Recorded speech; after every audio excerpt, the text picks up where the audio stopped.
शलोम dear friends, आप सभी का स्वागत है डेली बाइबल अध्ययन में। और आज के परमेश्वर के वचन से अध्ययन में जाने के पहले मैं यूहन्ना रचित सुसमाचार उसके 8वें अध्याय और 32वें पद से आपके लिए पढ़ना चाहूँगा। इसमें परमेश्वर का वचन कुछ इस प्रकार से कहता है कि और सत्य को जानोगे और सत्य तुम्हें स्वतंत्र करेगा। अर्थात ये वीडियो और ये अध्ययन उन सभी लोगों के लिए है जो सच्चे दिल से सत्य के खोजी हैं। ये किसी विशेष जाति के लिए या समुदाय के लिए या धर्म के लिए इस वीडियो को बनाने का मकसद नहीं है। पर इस वीडियो को बनाने का सिर्फ एक ही मकसद है कि संपूर्ण मानव जाति सत्य को जान सके, जिससे कि सत्य का जो ज्ञान है, सत्य का जो प्रकाशन है, उन्हें अंधकार के और अज्ञानता के बंधन से छुड़ाकर उन्हें अनंत काल के राज्य के लिए आज़ाद कर सके। सो प्रिय दोस्तों, आज के बाइबल अध्ययन के लिए मैं आपका ध्यान पुराने नियम की पहली किताब और उसके पहले अध्याय में लेकर जाना चाहूँगा। सो हम देखेंगे उत्पत्ति उसका पहला अध्याय और पहला वचन। और आज के अध्ययन में हम देखेंगे कि प्रभु यीशु मसीह अर्थात हमारे उद्धारकर्ता, ऐसा माना जाता है कि शारीरिक रूप में उनका जन्म आज से लगभग 2000 साल पहले हुआ।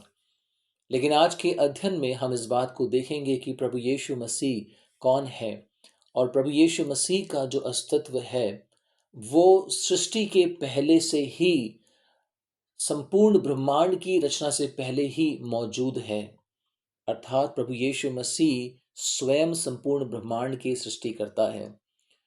लेकिन जब हम यूहन्ना रचित सुसमाचार में और जितने भी पहले नए नियम के जो पहले 4 किताब है, मत्ती रचित सुसमाचार, लूका, मरकुस और यूहन्ना, इनमें हम पाते हैं कि प्रभु यीशु मसीह का जो जन्म है वो शारीरिक तौर से कुंवारी मरियम से पैदा होकर इस जगत में आए।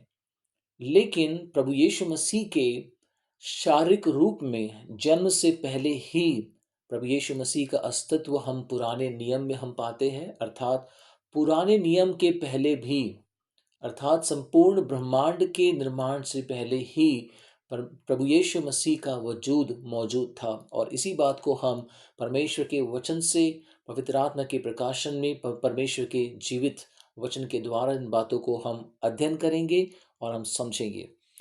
सो जैसे देख सकते हैं आप अपने स्क्रीन में, उत्पत्ति उसके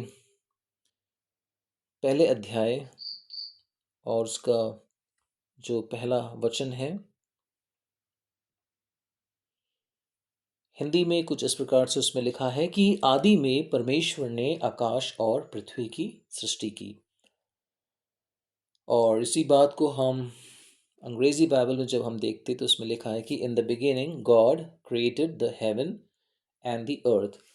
तो सबसे पहली बात, उत्पत्ति के पहले अध्याय के पहले वचन में यह स्पष्ट हो जाता है कि संपूर्ण ब्रह्मांड की रचना अपने आप से नहीं हुई। जैसा कि बहुत से लोग ऐसा मानते हैं कि जो संपूर्ण ब्रह्मांड है वो अस्तित्व में आने के पीछे उसका जो कारण, जो सांसारिक ज्ञान और बुद्धि के द्वारा लोग देने की कोशिश करते, वो ये है कि बिग बैंग के द्वारा, अर्थात एक छोटा सा जो एटम है, एक छोटा सा जो अणु है, बहुत ही उसमें एनर्जी के कारण एक्सट्रीम, उसमें जो एक एनर्जी थी जिसके कारण अचानक से वो विस्फोट हुआ और उस विस्फोट से संपूर्ण ब्रह्मांड की रचना हुई। लेकिन बाइबल जब हमें सृष्टि का वर्णन देती है तो बाइबल के, परमेश्वर के वचन में हम इस बात को जान पाते हैं कि सृष्टि अपने आप से अस्तित्व में नहीं आई। अगर सृष्टि अपने आप में अस्तित्व में आती तो जिस प्रकार से आज हम इस संपूर्ण ब्रह्मांड को एक सुचारू, एक परफेक्ट तरीके से हम चलता हुआ देखते हैं, तो ये सिद्धता ब्रह्मांड में कभी भी नहीं होता। अर्थात जिस प्रकार से संपूर्ण ब्रह्मांड एक सिद्धता के साथ चल रहा है, इससे ये प्रमाणित होता है कि एक सृष्टिकर्ता है जो सर्वशक्तिमान है, जो सर्वज्ञाता है और जो अपने आप में समर्थ है, जो सर्वशक्तिमान है, यानी जिसके लिए कोई भी काम कठिन नहीं। और उसने ब्रह्मांड को बनाने के पहले बड़ी योजना के साथ, बड़े सोच विचार के साथ ब्रह्मांड की रचना की। अर्थात ब्रह्मांड की रचना जस्ट ऐसे नहीं कि सृष्टिकर्ता ने सोचा कि चलिए मुझे कुछ करना है और उन्हें ब्रह्मांड की रचना कर दी, नहीं। संपूर्ण ब्रह्मांड की रचना से पहले, जैसे कि एक इंजीनियर के पास जब वो किसी इमारत पे काम करता है या जब किसी घर को बनाने के लिए वो अपनी योजनाओं को तैयार करता है, उसके पास में एक ब्लूप्रिंट होता है, एक नक्शा होता है। और उस घर को या बिल्डिंग को बनाने के लिए उस इंजीनियर का एक मकसद होता है, उसके पास में वो ज्ञान होता है, उसके पास में वो सभी टूल्स होते हैं, उसके पास में कारीगर होते हैं, जिससे कि वो अपने विचारों को और अपनी कल्पनाओं को एक वास्तविक स्वरूप देख सके। ठीक इसी तरह मेरे प्रियो, जब परमेश्वर ने संपूर्ण ब्रह्मांड की रचना का योजना बनाया, तो परमेश्वर के पास योजना तो थी कि परमेश्वर क्या करने वाले हैं, लेकिन इसके साथ साथ परमेश्वर के पास वो सामर्थ्य भी था। अर्थात वो चीज मौजूद थे जिसके द्वारा परमेश्वर अपनी योजनाओं को और अपने विचारों को एक वास्तविक स्वरूप देने वाले थे। और सृष्टि की इस रहस्य को, अर्थात प्रभु यीशु मसीह के उस महान रहस्य को हम आज के अध्ययन में जानेंगे। आज के अध्ययन में हमारा जो विषय है, जो प्रथम जो पुस्तक है बाइबल की, उसके पहले अध्याय का पहला वचन आदि। अर्थात ये आदि है कौन, या फिर इस आदि से क्या तात्पर्य है, इस बात को हम आज के अध्ययन में देखेंगे। जैसे कि परमेश्वर का वचन उत्पत्ति उसके पहले अध्याय और पहले वचन में लिखा है कि आदि में परमेश्वर ने आकाश और पृथ्वी की सृष्टि की। इसी बात को हम अंग्रेजी बाइबल में देख सकते हैं कि in the beginning God created the heaven and the earth. लेकिन जब हम बाइबल की कुछ वास्तविक पहलुओं को हम देखेंगे, हम कुछ और भी वचन की गहराइयों में जाएंगे इस बात को सिद्ध करने के लिए कि प्रभु यीशु मसीह ही सृष्टिकर्ता परमेश्वर है। अर्थात सृष्टिकर्ता सृष्टि के पहले मौजूद थे। क्योंकि जब भी हम किसी सृष्टि को देखते हैं, पहले सृष्टि नहीं है, पहले सृष्टिकर्ता है। अर्थात सृष्टिकर्ता के बाद ही, अर्थात सृष्टिकर्ता के द्वारा ही सृष्टि अस्तित्व में आती है। कोई भी चीज अपने आप से सिद्धता के साथ प्रकट नहीं हो सकता जब तक उसे बनाने वाला, जब तक उस पर काम करने वाला उस बनाई गई वस्तु से पहले मौजूद ना हो। अर्थात जब सृष्टि की रचना हुई, तो ये आवश्यक है कि सृष्टि को बनाने वाला सृष्टि से पहले मौजूद था। और वो शक्ति या वो आत्मा जिसने संपूर्ण ब्रह्मांड की रचना की, जिसे हम सृष्टिकर्ता कहते हैं, जिसे हम परमेश्वर कहते हैं, उसका आवश्यक है कि वो सृष्टि की रचना के पहले ही मौजूद थे। जैसे कि हम देख सकते हैं, मैं चाहूंगा कि आप अपनी स्क्रीन में देखें भजन संहिता 33वां अध्याय और उसका 6वां पद।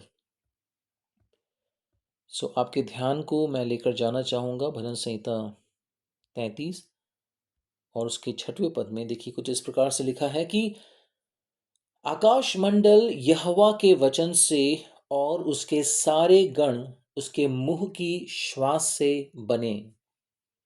देखा आपने कि परमेश्वर का वचन क्या कहता है कि जो संपूर्ण ब्रह्मांड है वो अपने आप से नहीं, लेकिन परमेश्वर के कहे गए वचन से, परमेश्वर के श्वास से पैदा हुआ है।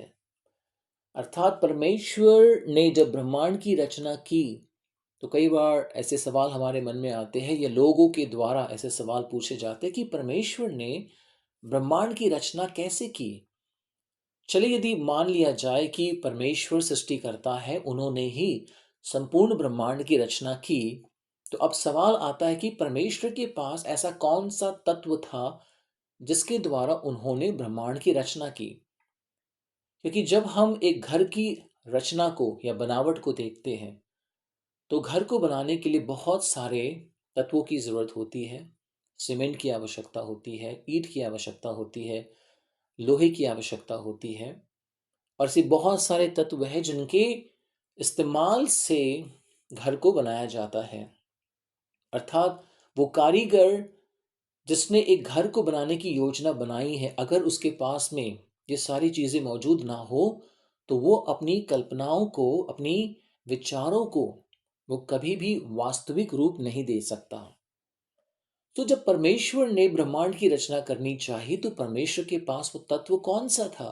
किस तत्व से परमेश्वर ने ब्रह्मांड की रचना की?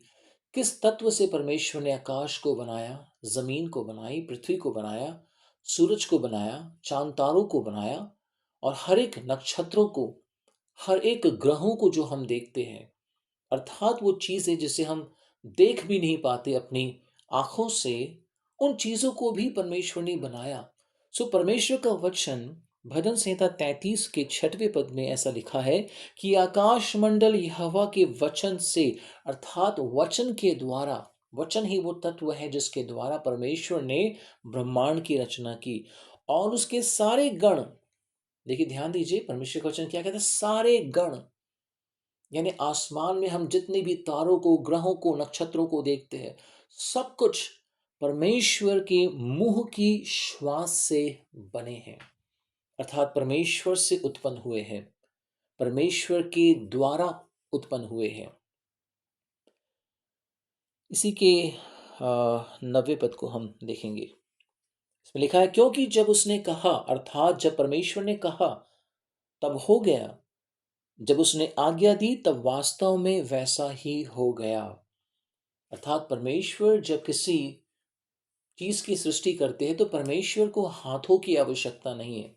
हालांकि बाइबल में कई जगह हम देखते हैं कि शाब्दिक तौर से परमेश्वर के आंखों का, परमेश्वर के मुंह का, परमेश्वर के हाथों का वर्णन किया गया, लेकिन बाइबल हमें स्पष्ट रूप से बताती है कि परमेश्वर आत्मा है। सो परमेश्वर ने संपूर्ण ब्रह्मांड की रचना कैसे की? कि परमेश्वर ने कहा, और जो परमेश्वर ने कहा वो हो गया। अर्थात परमेश्वर के कहे गए शब्द से, वचन से ही संपूर्ण ब्रह्मांड की रचना हुई है। इस बात की हम और भी गहराई में जाएंगे भजन संहिता 102। तो मैं आपको लेकर जाना चाहूँगा भजन संहिता 102 और उसके 25वें पद को हम ध्यान से देखेंगे। देखिए इसमें क्या लिखा है कि आदि में तूने पृथ्वी की नींव डाली और आकाश तेरे हाथों का बनाया हुआ है। देखा आपने कि किस प्रकार से परमेश्वर का वचन ये भी कहता है कि संपूर्ण ब्रह्मांड जो है, पहले पद में जब हमने देखा क्या लिखा है कि परमेश्वर के मुंह के श्वास से, परमेश्वर के मुंह के वचन से ब्रह्मांड की रचना हुई। और जब हम भजन संहिता उसके 102 के 25वें पद में हम पढ़ते तो लिखा है, आदि में तूने पृथ्वी की नींव डाली और आकाश तेरे हाथों का बनाया हुआ है। क्योंकि परमेश्वर आत्मा है, और शारीरिक तौर पर परमेश्वर के ऐसे हाथ नहीं जैसे हम एक मनुष्य के हाथों को देख सकते हैं। लेकिन परमेश्वर जो आत्मा है, जब उसने ब्रह्मांड की रचना की, तो वचन को, अर्थात परमेश्वर के श्वास को और शब्द को हम हाथों की तरह काम करते हुए हम देख सकते हैं। कि जैसे एक कुम्हार जब एक मिट्टी को उठाकर उसे अपने मन की योजना और कल्पना के द्वारा एक रूप प्रदान करता है अपने हाथों से, ठीक उसी प्रकार से परमेश्वर जो आत्मा है, उसने अपने शक्ति के द्वारा, हाथ जो है एक्चुअली वो एक शक्ति का चिन्ह है। अर्थात जब हाथ की बात आती है, तो वहां पर हम इस बात को ऐसे समझे कि परमेश्वर ने अपने सामर्थ्य के द्वारा, अपनी ताकत के द्वारा परमेश्वर ने ब्रह्मांड की रचना की। यशायाह 42वां अध्याय और उसके 5वें पद में मैं आपके ध्यान को ले जाना चाहूँगा। यशायाह नबी की पुस्तक उसके 42वें अध्याय और उसका 5वां पद। देखिए इसमें परमेश्वर का वचन क्या कहता है।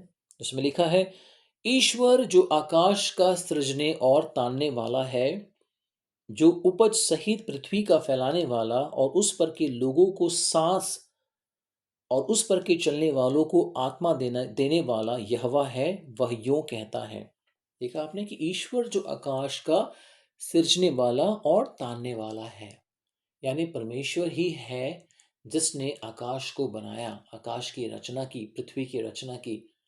अर्थात इस अनंत आकाश को और पृथ्वी को जब हम देखते हैं, जब हम परमेश्वर की सृष्टि को देखते हैं, सूर्य को देखते हैं, चांद को देखते हैं, तो ये असंभव है कि वो अपने आप से एक सिद्ध रूप में प्रकट हो सके। क्योंकि जब हम देखते हैं कि अपने सौर मंडल में किस प्रकार से वो सभी जो तारागण हैं, वो सभी जो नक्षत्र हैं, जो सभी ग्रह हैं, किस प्रकार से एक परफेक्ट, एक सिद्धता के साथ वो अपने जो आप कह सकते हैं कि अपने क्रियाओं को कर रहे हैं, है ना? कि सूर्य जो है अपने अक्ष में वो घूमता है, और पृथ्वी जो है जिस प्रकार से सूर्य के चारों ओर चक्कर लगाती है, ठीक है? और चांद जो है किस प्रकार से पृथ्वी के चारों ओर, जो एक उपग्रह है जो पृथ्वी के चारों ओर चक्कर लगाता है, परिक्रमा करता है।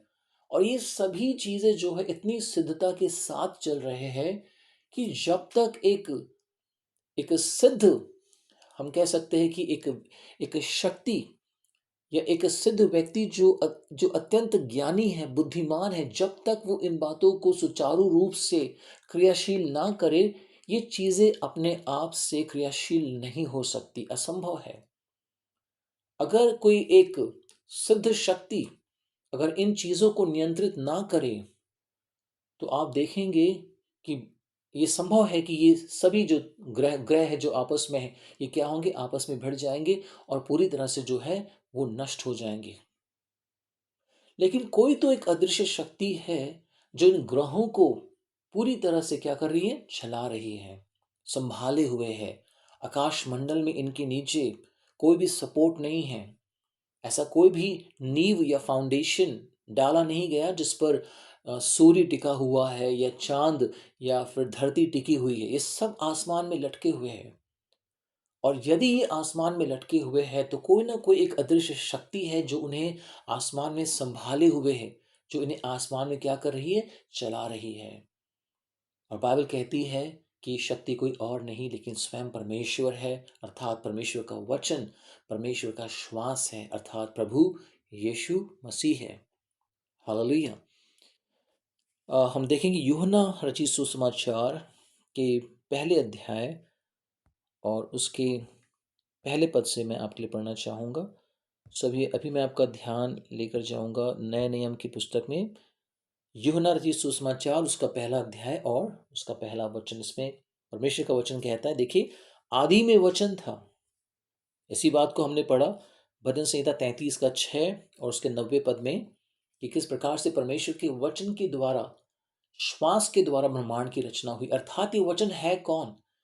जब पवित्र आत्मा के प्रकाशन में यूहन्ना नबी को ये प्रकाशन मिला सृष्टि की रचना के विषय में, तो परमेश्वर ने अपने पवित्र आत्मा के ज्ञान के प्रकाशन में जो प्रकाशन यूहन्ना नबी को दिया, उसमें यूहन्ना नबी इस बात को जान पाए कि ब्रह्मांड की जो रचना है वो परमेश्वर के वचन के द्वारा हुई।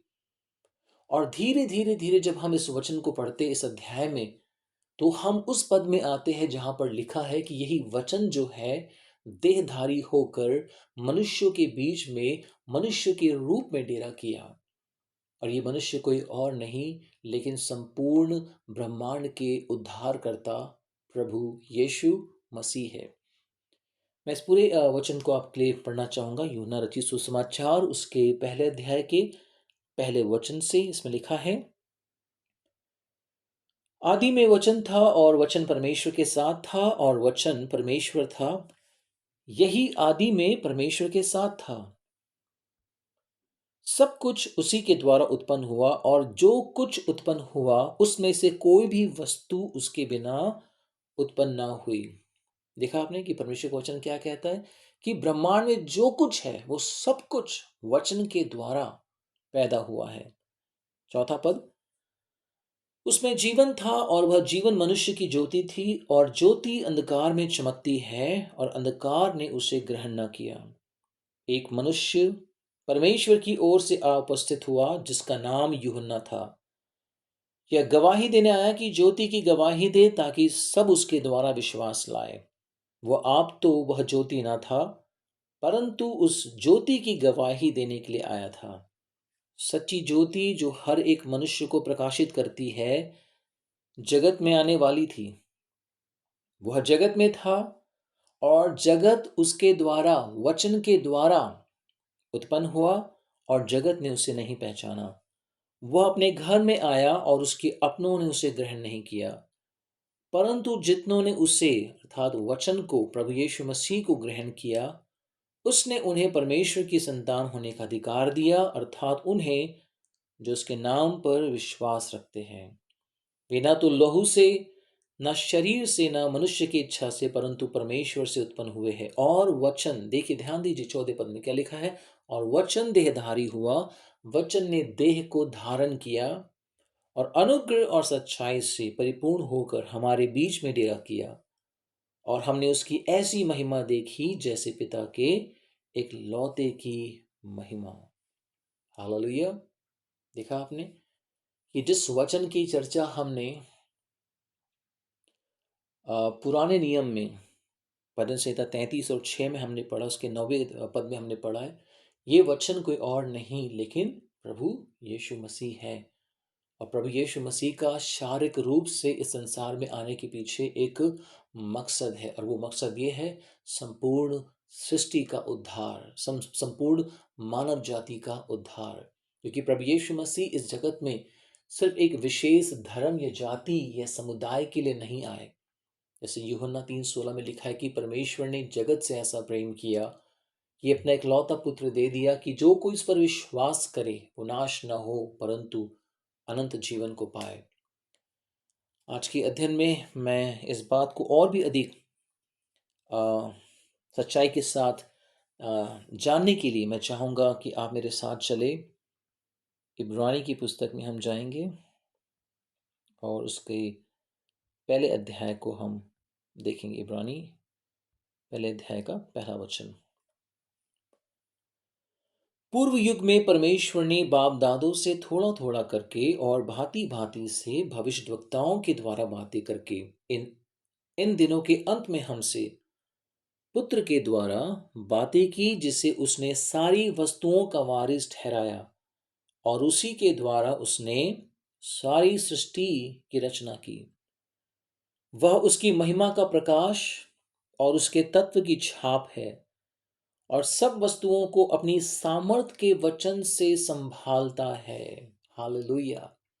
यो आपने देखा कि जो आकाश में जो हम देखते हैं कि किस प्रकार से सूरज, चांद, सितारे, जो जितने तारागण हैं, जितने ग्रह हैं, किस प्रकार से बिना किसी सपोर्ट के वो आसमान में लटके हुए हैं, है ना। एक अदृश्य शक्ति है जो उन्हें संभाले हुई है, जो उन्हें चला रही है। और इस अदृश्य शक्ति के बारे में परमेश्वर का वचन कहता है कि ये कौन है। देखिए इसके तीसरे पद में क्या लिखा है, वह अर्थात प्रभु यीशु मसीह वचन उसकी महिमा का प्रकाश और उसके तत्व की छाप है और सब वस्तुओं को अपनी सामर्थ के वचन से संभालता है। वह पापों को धोकर ऊंचे स्थानों पर महामहिम के दाहिने जा बैठा। हालेलुया। सो अंत के दिनों में पिता परमेश्वर ने अपने पुत्र प्रभु यीशु मसीह के द्वारा मानव जाति के साथ बातें की, अर्थात ये वही वचन है, ये वही पुत्र है जिसके द्वारा परमेश्वर पिता ने संपूर्ण ब्रह्मांड की रचना की है। इस बात की और भी अधिक पुष्टि के लिए मैं आपका ध्यान लेकर जाना चाहूँगा नए नियम से ही प्रेरित पौलुस की कुलुसियों के विश्वासियों के नाम जो पत्री है उसके पहले अध्याय के 15 पद से। देखिए इसमें क्या लिखा है, वह तो अर्थात वचन प्रभु यीशु मसीह अदृश्य परमेश्वर का प्रतिरूप और सारी सृष्टि में पहलौठा है। अर्थात उस परमेश्वर को, सृष्टिकर्ता परमेश्वर को आज तक कभी किसी ने नहीं देखा। लेकिन प्रभु यीशु मसीह जो है वो अदृश्य परमेश्वर का कौन है, प्रतिरूप है।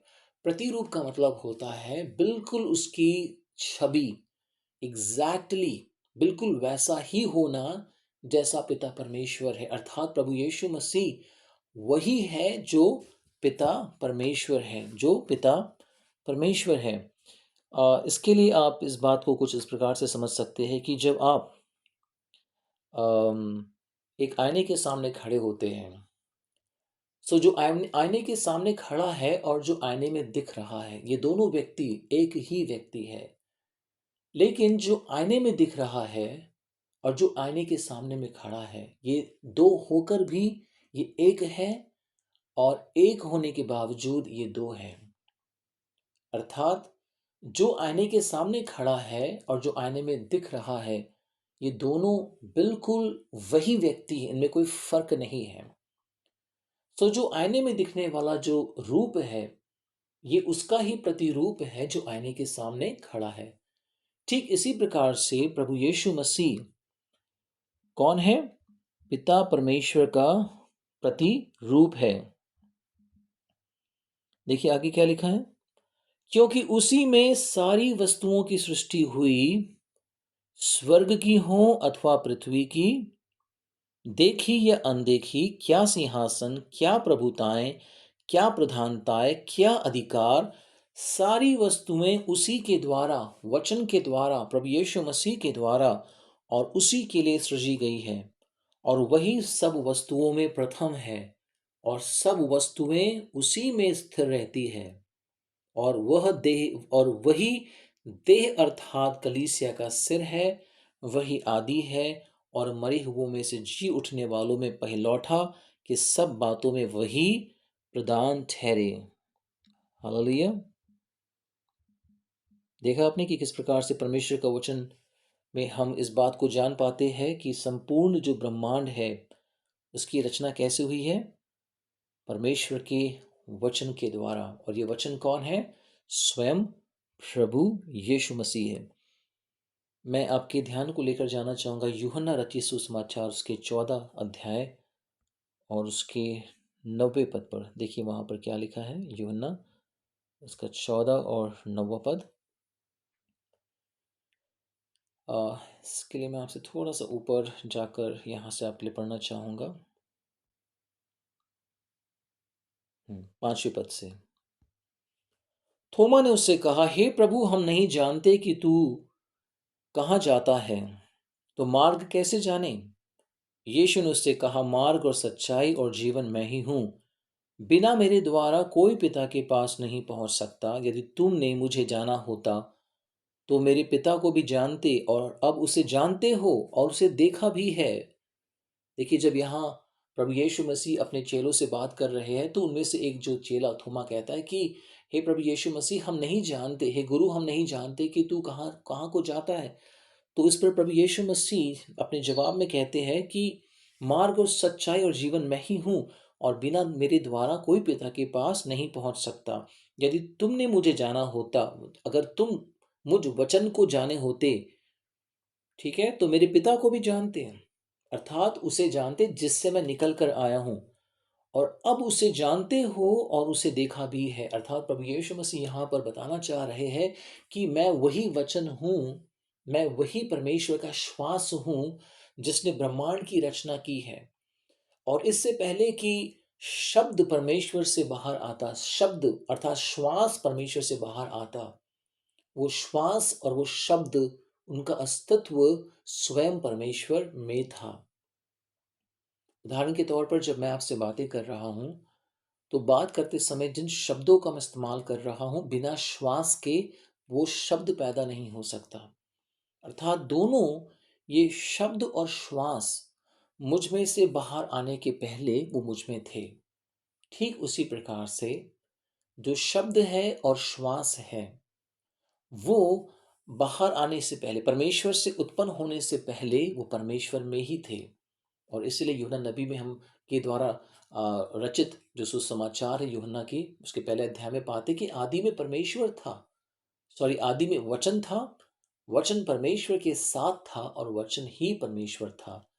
इस वचन को हम कुछ इस प्रकार से भी पढ़ सकते कि आदि में वचन था, वचन परमेश्वर में था और वचन ही परमेश्वर था।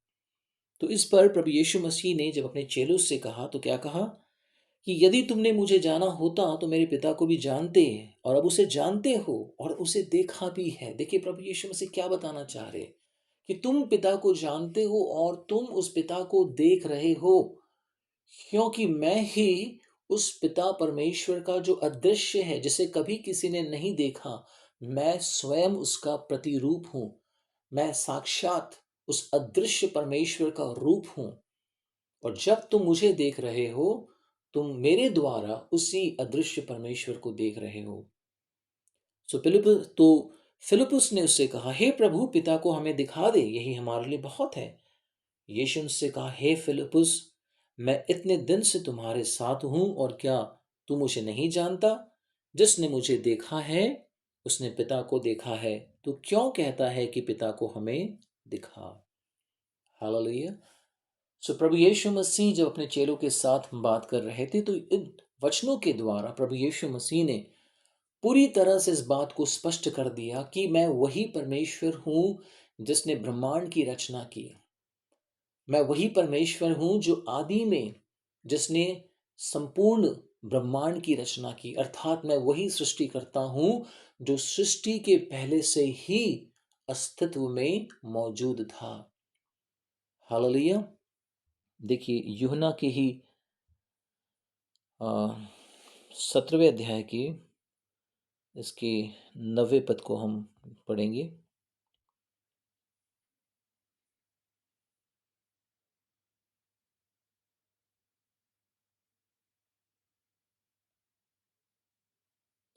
जी हाँ। इसके हम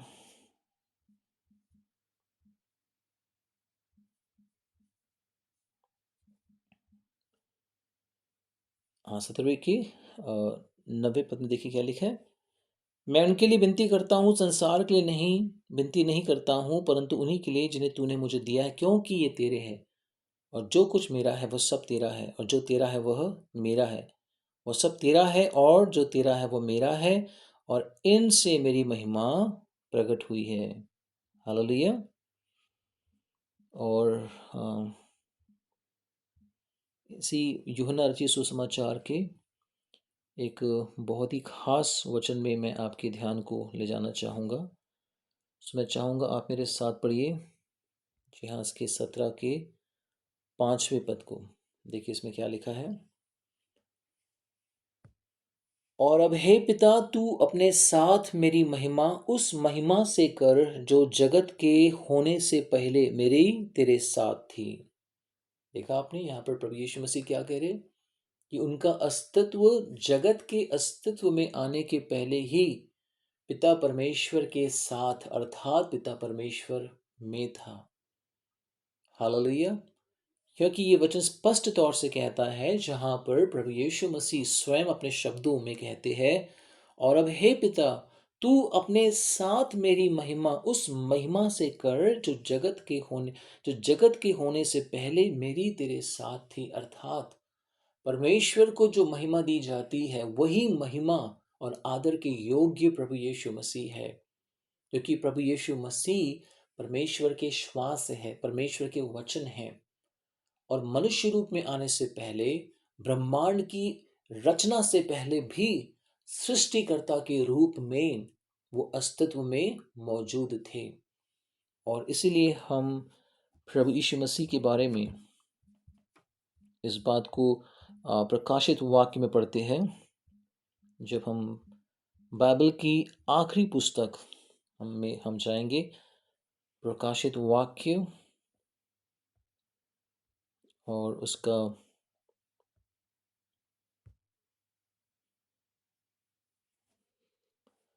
जी हाँ, इसके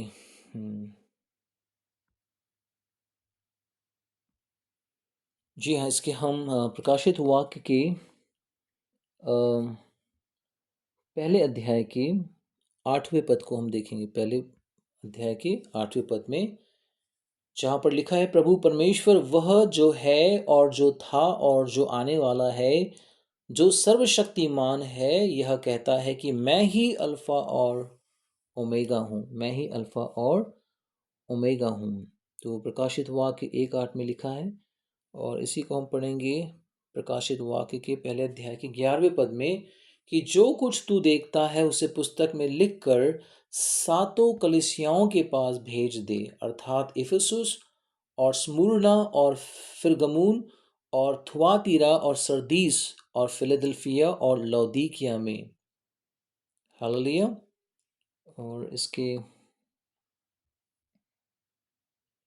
जी हाँ, इसमें हम पढ़ेंगे रेवलेशन प्रकाशित वाक्य 21 का 6। इसके हम जाएंगे आखिरी जो किताब है जो 21वां, उसके बाद 22वां अध्याय है, लेकिन हम 21 के 6 में हम पढ़ेंगे। फिर उसने मुझसे कहा, ये बातें पूरी हो गई है, मैं अल्फा और ओमेगा, आदि और अंत हूँ। देखा आपने, जिस आदि की विषय में हमने उत्पत्ति के पहले अध्याय के पहले वचन को पढ़ा है कि आदि में परमेश्वर ने, अर्थात ये आदि है कौन? प्रकाशित वाक्य के 21वें अध्याय के 6वें पद में ये आदि प्रभु यीशु मसीह को दर्शाता है। अर्थात प्रभु यीशु मसीह अपने स्वयं की गवाही में कहते हैं कि वो आदि मैं ही हूं। देखिए क्या लिखा है वचन में, फिर उसने मुझसे कहा, ये बातें पूरी हो गई है, मैं अल्फा और ओमेगा, आदि और अंत हूं। मैं प्यासे को जीवन के जल के सोते में से सेंत मेंत पिलाऊंगा। हालेलुया।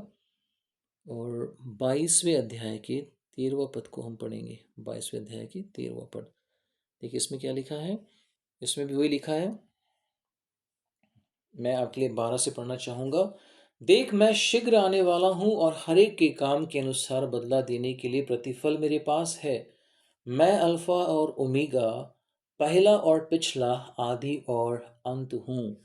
अर्थात प्रियो, परमेश्वर के इन वचनों के द्वारा ये बात पूरी तौर से स्पष्ट हो जाता है कि जिस आदि की विषय में हम उत्पत्ति के पहले अध्याय के पहले वचन के पहले शब्द को देखते हैं, ये आदि कोई और नहीं लेकिन ये आदि प्रभु यीशु मसीह है।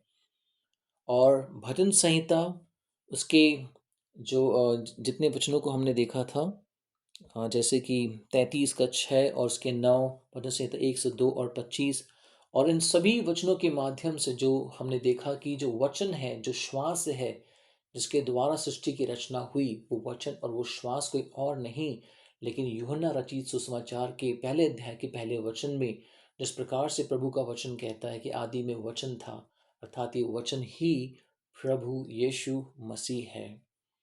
तो प्रियो, आपने देखा कि किस प्रकार से परमेश्वर का वचन हमें स्पष्ट तौर से बताता है कि प्रभु यीशु मसीह का जन्म शारीरिक तौर से तो आज से 2000 साल पहले हुआ, लेकिन परमेश्वर के रूप में, आत्मा के रूप में, परमेश्वर के वचन और श्वास के रूप में, अर्थात सिर्फ और सिर्फ एकमात्र सृष्टिकर्ता परमेश्वर के रूप में प्रभु यीशु मसीह अनादि परमेश्वर है। अर्थात आदि से पहले भी जब कुछ नहीं था, परमेश्वर अस्तित्व में मौजूद थे।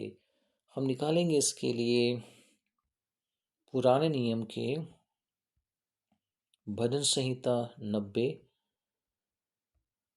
और उसके पहले अध्याय को हम कुछ इस प्रकार से पढ़ेंगे। पहले अध्याय के पहले वचन को देखिए क्या लिखा है।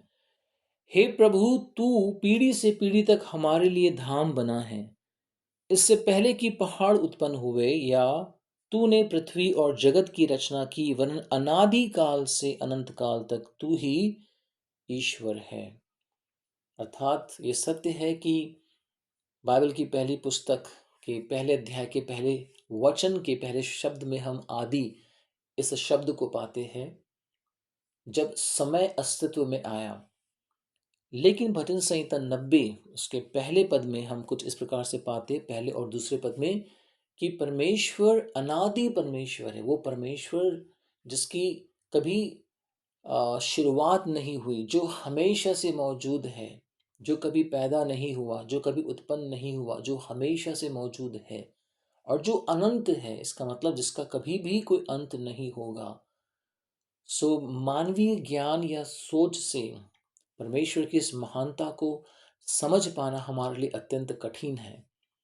लेकिन इन बातों को समझने के लिए परमेश्वर पवित्र आत्मा के द्वारा हमें विश्वास प्रदान करते हैं, जिससे कि परमेश्वर के वचन पर हम बिना कोई शक किए, बिना कोई संदेह किए हम विश्वास कर सके। और मैं आशा करता हूँ कि आज का अध्ययन आपके जीवन के लिए ढेर सारे आशीषों को लेकर आए। आप अपने विश्वास में बढ़े, विश्वास में आप मजबूत पाए जाए। और यदि आपको ऐसा लगता है कि ये वचन और आज का अध्ययन आपके लिए बहुत ही आशीष का कारण हुआ, सो आप ज़रूर इस चैनल को आप लाइक करें और शेयर करें उन सभी लोगों के साथ जिनसे आप प्रेम करते हैं और चाहते हैं कि वो भी अपनी आत्मिक उन्नति में बढ़े। सो दिल की गहराई से मैं आपको धन्यवाद देना चाहूँगा आपके समय के लिए। और आगे के अध्ययन में, जो आने वाला अध्ययन होगा, उसमें हम उत्पत्ति के पहले अध्याय के पहले जो वचन है उसके दूसरे शब्द का हम अध्ययन करेंगे। जैसे आज हमने उसके पहले शब्द का अध्ययन किया आदि, वैसे ही हम अपने अगले अध्ययन में हम उसके दूसरे शब्द का, परमेश्वर, जो शब्द परमेश्वर है, हम उसका अध्ययन करेंगे।